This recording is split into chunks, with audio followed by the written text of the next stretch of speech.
If you keep messing up your watercolor paintings, first, welcome to the club, same for me. And secondly, in this video, I'm going to share the simple trick that changed everything for me.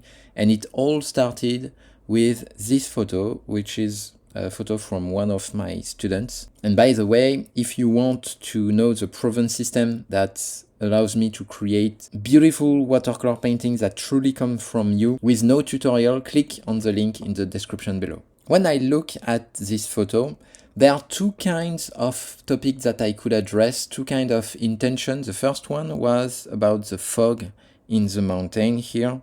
And the second intention that I could paint is the sky and the light in the sky. And after discussing with my students, we decided, okay, let's go with the sky because in the sky there is the most light.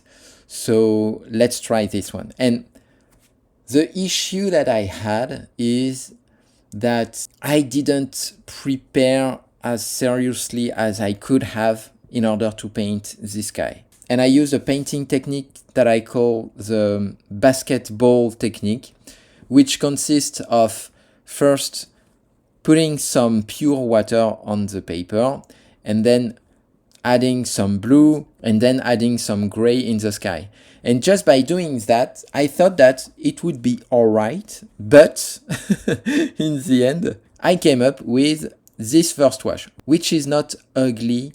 However, it doesn't convey the same light and the same atmosphere as we can see in the photo. I decided to give it a try, and in the second wash, I created the mountain, and as I had this big stain on the paper, which was something that I did months ago,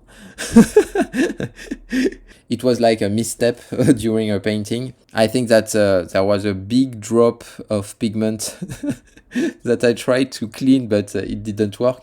So what I decided to do is to inverse the mountain. So this one was more on the right, and I decided to create a mountain on the left in order to create a foreground which was a little bit more darker, like this one. And as you can see, this painting, it's all right, but something was missing and I couldn't tell exactly what. And at the end of the painting, one of my students asked me, the sky is fine. However, what she would like to do is to convey the light in the cloud, in this cloud especially.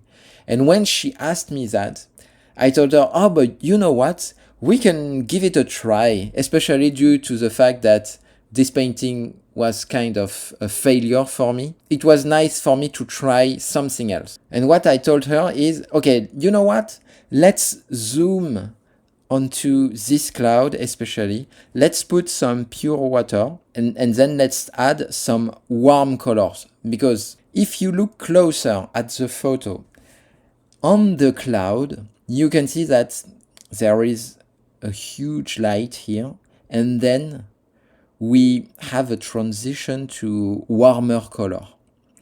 And it's not cool because this one is cool, this part is cool, this part is cool, but in the cloud, especially in the cloud that are in the light, we have warmer color. And that's why I add here some warm colors. And just after adding this warm color, I took a blue color and I tried to create the cloud in a negative painting.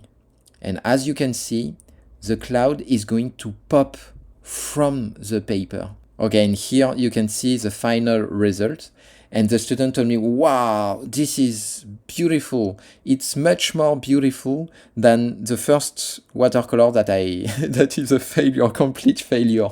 And this is the exact trick that allowed me to never consider a failure as a failure. As soon as you consider that you messed up a watercolor painting, ask yourself first, just like this student asked me, how can I convey or how can I paint especially this part of the painting?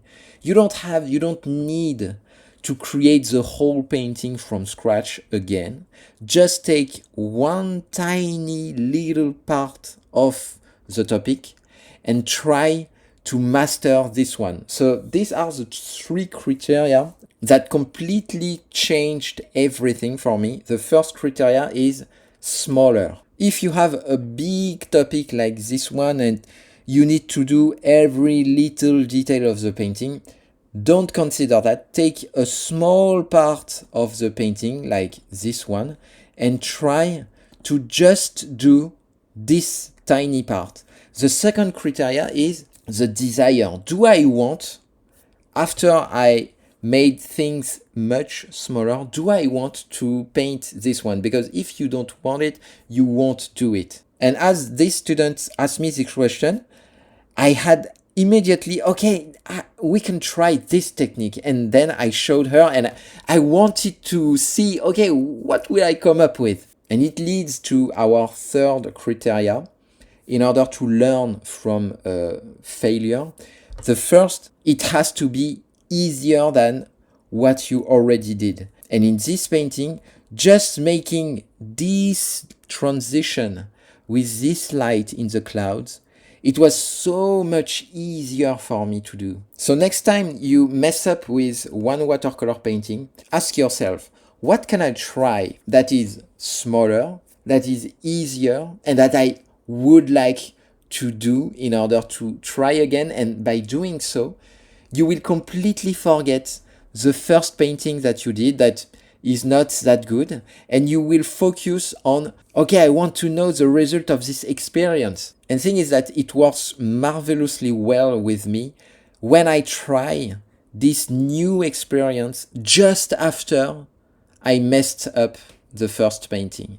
Because if I wait for 1 day, 2 days, you will have enough time overthinking about it. You will have enough time to procrastinate everything, and you will stick on this experience that was a bad experience. And this is not what you want to do. So try something that is so reachable that, okay, I just want to try that. And now every time that I'm disappointed with a watercolor painting, I try this simple trick, and I can tell you that it changed everything for me. And if you want to know more about the proven system that allowed me to create this cloud in no time, check the link in the description below.